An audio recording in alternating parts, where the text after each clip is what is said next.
नमस्कार, मैं हूं राहुल राजपूत। पीलीभीत जिले के शिक्षा विभाग में करोड़ों रुपए की गबन की जांच तेज हो गई है। जिला विद्यालय निरीक्षक की ओर से मामले में एफआईआर दर्ज कराई गई थी। शुरुआती जांच के बाद पुलिस ने 53 बैंक खातों में 5 करोड़ से ज्यादा की राशि फ्रीज करा दी है। इसके अलावा फंड ट्रांसफर मामले में बिल्डर को भी नोटिस जारी किया गया है। मामला जिला विद्यालय निरीक्षक कार्यालय में तैनात चतुर्थ श्रेणी कर्मचारी इल्हाम शमसी से जुड़ा है, जिस पर कूट रचित दस्तावेजों के जरिए अपनी पत्नी के खाते में करोड़ों रुपए ट्रांसफर कराने के आरोप लगे। अग्रिम जमानत की अवधि पूरी होने के बाद आरोपी इल्हाम शमसी ने कोर्ट में सरेंडर कर दिया। पीलीभीत से न्यूज स्टेट इन्वेस्टिगेशन की देखिए खास रिपोर्ट।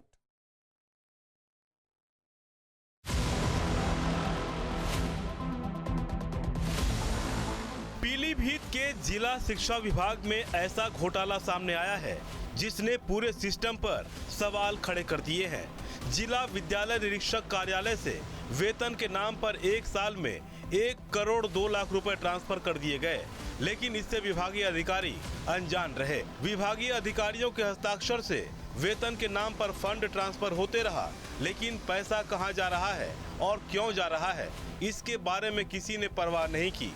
लेकिन बैंक मैनेजर को ट्रांजैक्शन पर शक हुआ, जिसके बाद जांच हुई तो गबन की बात सामने आई, जिसके बाद जिला विद्यालय निरीक्षक ने एफआईआर दर्ज कराई।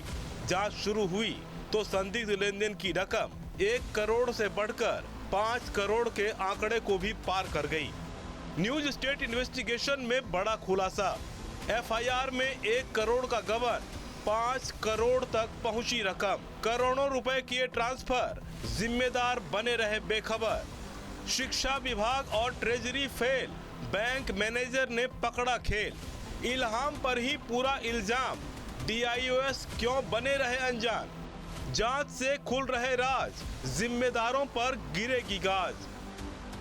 पीलीभीत में शिक्षा विभाग से जुड़ा करोड़ों रुपए के गबन का सनसनीखेज मामला सामने आया है। जिला विद्यालय निरीक्षक कार्यालय से जुड़े इस केस में फर्जी लेन देन के जरिए सरकारी धन की बंदरबाट की गई, जिसमें अब तक 53 बैंक खातों में 5 करोड़ 28 लाख रुपए से ज़्यादा की रकम फ्रीज की जा चुकी है। न्यूज़ स्टेट इन्वेस्टिगेशन में हम आज इसी खबर की पड़ताल करेंगे। पीलीभीत में जिला शिक्षा विभाग के निरीक्षक का यही वो दफ्तर है जहां से हैरान करने वाले इस गबन की पूरी साजिश रची गई। ये तस्वीर इल्हाम शमसी की है, जिस पर गबन करने का आरोप लगा है। इल्हाम शमसी इसी दफ्तर में चतुर्थ श्रेणी का कर्मचारी था। 1-2 साल से नहीं, पिछले कई सालों से यहाँ अटैच है। आरोप है कि इल्हाम शमसी ने ही पूरी साजिश रची और धोखे से 1 करोड़ से ज्यादा के गबन को अंजाम दे दिया। पीलीभीत के शिक्षा विभाग में वेतन के नाम पर गबन, 1 साल में 1 करोड़ 2 लाख रुपए के गबन का आरोप। वेतन के नाम पर बिल पर हस्ताक्षर के साथ फंड ट्रांसफर। दिसंबर 2025 में 21 एनईएफटी ट्रांजैक्शन से 24 लाख ट्रांसफर। शक होने पर बैंक मैनेजर ने डीएम को दी जानकारी। जांच में अर्शी खान के खाते में फंड ट्रांसफर का खुलासा। चतुर्थ वर्ग कर्मचारी इल्हाम शमसी की पत्नी है अर्शी खान। जिला शिक्षा निरीक्षक की तहरीर पर मामले में एफआईआर दर्ज। पुलिस में जिला विद्यालय निरीक्षक की ओर से एफआईआर दर्ज कराई गई। पुलिस ने जांच शुरू की। बैंक खातों से लेकर लेन देन और संदिग्धों से पूछताछ के बाद जांच का दायरा बढ़ता चला गया और साथ ही गबन की रकम भी 1 करोड़ से कहीं ज्यादा तक पहुंच गई। पुलिस की अब तक की जांच में और भी चौंकाने वाले खुलासे हुए हैं। रिपोर्ट के मुताबिक इल्हाम शमसी पर खातों से फंड ट्रांसफर कराने का आरोप। जांच में अब तक 53 खातों में लेन देन संदिग्ध पाई गई। खातों में जमा 5 करोड़ से ज्यादा की धनराशि फ्रीज कराई गई। इल्हाम शमसी ने 12 नवंबर 2024 से 98 बैंक ट्रांजैक्शन किए। पत्नी के खाते में 1 करोड़ 1,95,135 रुपए ट्रांसफर किए। पुलिस की विवेचना में 5 करोड़ से अधिक के गबन की पुष्टि। खाते से कई बिल्डर के नाम भी रकम ट्रांसफर की गई। पैसों की रिकवरी के लिए बिल्डर को भी नोटिस जारी। यानी 1 करोड़ के गबन की जांच शुरू हुई और संदिग्ध लेन देन 5 करोड़ का आंकड़ा पार कर गया। अब सवाल उठना लाजमी है कि आखिर अकेले एक चतुर्थ श्रेणी कर्मचारी इल्हाम शमसी ने ये सब किया या फिर इसमें और भी लोग शामिल हैं। सवालों में जिले का कोषागार विभाग भी है। डीएम की जांच में गड़बड़ी मिलने पर मौजूदा डीआईओएस राजीव कुमार ने मामले में एफआईआर दर्ज कराई थी।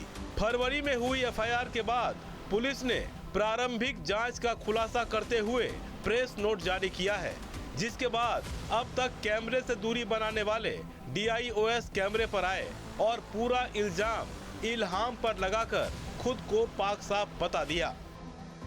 वो इल्हाम शमसी नाम का एक कर्मचारी था जो कि 2014 से ही इसी ऑफिस में काम कर रहा था।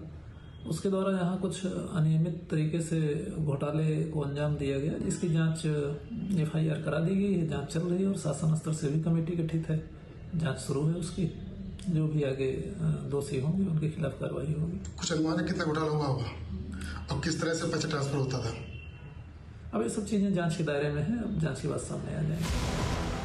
सवाल है कि जिला विद्यालय निरीक्षक कार्यालय से कोई कर्मचारी फर्जी दस्तावेजों के आधार पर फंड ट्रांसफर करते रहा, फिर डीआईओएस पूरे गबन से खुद को कैसे अलग कर सकते हैं? वो इससे कैसे अनजान बने रह सकता है? लिहाजा उन सभी डीआईओएस की भूमिका भी सवालों में आ गई है, जिनकी 2018 के बाद से यहाँ तैनाती हुई। जांच में खुलासा हुआ है कि मुख्य आरोपी चपरासी इल्हामुर रहमान शमसी ने फर्जी दस्तावेजों के सहारे वेतन मद से गलत लाभार्थी बनाकर करोड़ों रुपए ट्रांसफ़र किए। सिर्फ अपनी पत्नी के बैंक खाते में ही उसने 1 करोड़ रुपए भेज दिए, जबकि कुल गबन की रकम 5 करोड़ रुपए से ऊपर पहुंच चुकी है। पुलिस अब इस पैसे के नेटवर्क और अन्य खातों की कड़ी से कड़ी जोड़ रही है। सवालों में ट्रेजरी विभाग की भूमिका भी है, क्योंकि यही वो दफ्तर है जहां से फंड सीधे खातों में ट्रांसफर किया जाता है। लेकिन ट्रेजरी विभाग का अलग ही तर्क है। ट्रेजरी विभाग का कहना है कि उनके यहाँ सिर्फ बिल प्रोसेस होता है, इसलिए उनका गबन से सीधे कोई लेना देना नहीं है। इसके अलावा उनके पास अकाउंट और नाम वेरिफिकेशन की कोई व्यवस्था नहीं है, लिहाजा वो सिर्फ बिल को प्रोसेस करते हैं। कोषागार का इसमें कोई लेना देना नहीं है, क्योंकि ये जो है कार्यालय के स्तर पर उसके नाम और जो बैंक अकाउंट नंबर होता है उसकी फीडिंग की जाती है। हमारे यहाँ केवल बिल प्रोसेस किए जाते हैं और ट्रेजरी के पास कोई ऐसा टूल नहीं है कि नाम और अकाउंट नंबर मैच है या नहीं है, जिसका नाम है वही अकाउंट नंबर उसका सेम है या नहीं है, इसका हमारे पास ट्रेजरी के पास कोई टूल नहीं है। जी मेरे पास जब यहाँ मैं आया था तो मेरे पास भी चार्ज था, लेकिन मैं जो सरकारी सहायता प्राप्त विद्यालय है उनसे मेरा कोई लेना देना नहीं था। हालांकि ट्रेजरी विभाग के अधिकारी इस बात से भी इनकार नहीं कर रहे हैं कि विभागीय स्तर पर कुछ चूक हुई हो, लिहाजा पुलिस की जांच का इंतजार करना चाहिए, जिससे ये साफ हो सकेगा कि मामले में और किस किस की भूमिका थी। जब आपके पास चार्ज था तभी से ये घोटाला होने लगा था, तभी से गबन होने लगा था, तो आपकी भी तो जिम्मेदारी हुई ना। अब वो कहीं ना कहीं डेफिनेटली हो सकता है कि मेरे पास वर्कलोड भी ज़्यादा था। ठीक है, ट्रेजरी पूरे ज़िले की का कार्य मुझे देखना होता है, तो हो सकता है कि कहीं चूक हुई गई हो।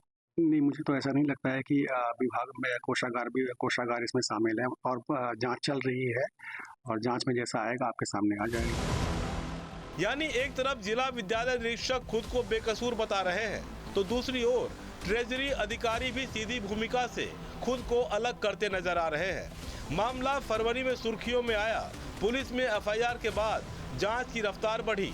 नए पुलिस अधीक्षक सुकीर्ति माधव के आने के बाद जांच में तेजी आई, लेकिन तब तक इल्हाम कोर्ट की शरण में जा चुका था।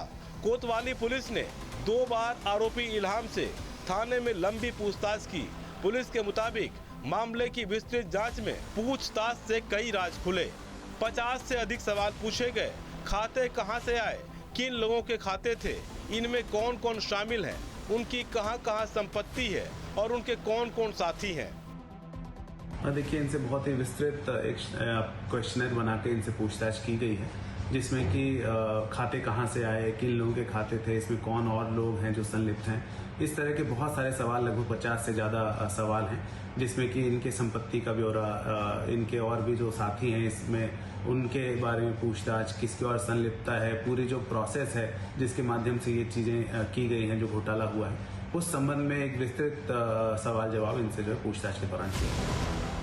करीब 2 महीने की जांच के बाद पुलिस ने एक प्रेस नोट जारी कर पूरे मामले का खुलासा किया। साथ में इस बात के भी संकेत दिए कि गबन सिर्फ 1 करोड़ का नहीं बल्कि संदिग्ध लेन देन 5 करोड़ से ज्यादा की है। पुलिस की शुरुआती जांच रिपोर्ट से साफ है कि जांच की जद में इल्हाम के अलावा अब और भी अधिकारी कर्मचारियों की भूमिका सामने आ सकती है। पूर्व में DIOS के द्वारा एक मुकदमा पंजीकृत कराया गया था, जिसमें कि प्रारंभिक जांच में लगभग 1 करोड़ रुपए के गबन की बात सामने आई थी। उस पे पुलिस के द्वारा लगातार जो है वो इन्वेस्टिगेट इस चीज़ को किया गया, सभी अकाउंट्स डिटेल वगैरह चेक किए गए, तो उसमें कई खाते सामने आए जिसमें कि गलत तरीके से बेनिफिशियरी ऐड करके सरकारी धन को ट्रांसफ़र किया गया था। उसमें 50 से ज़्यादा खाते जो हैं, जिसमें कि लगभग 5 करोड़ 28 लाख रुपए के आसपास की जो रकम है उसे अभी तक जो है पुलिस के द्वारा फ्रीज कराया गया है। कुछ संपत्तियों का भी पता चला है जिसके लिए जो है पैसे ट्रांसफ़र किए गए थे, और उस पैसों को भी बिल्डर को नोटिस देते हुए पुलिस ने उसको होल्ड करा दिया है। इसके अलावा और सभी अकाउंट्स की डिटेल्स चेक कर रहे हैं, और भी जो धनराशि आएगी और जो भी इसमें लोग इन्वॉल्व हैं जिनके भी खाते यूज़ हुए हैं उन सब के खिलाफ सख्त कार्रवाई की जाएगी। यानी जिस कार्यालय से पूरे जिले के स्कूलों का वेतन जारी होता है, अब से DD फ्री डिश की चैनल नंबर 57 पर देखिए न्यूज नेशन।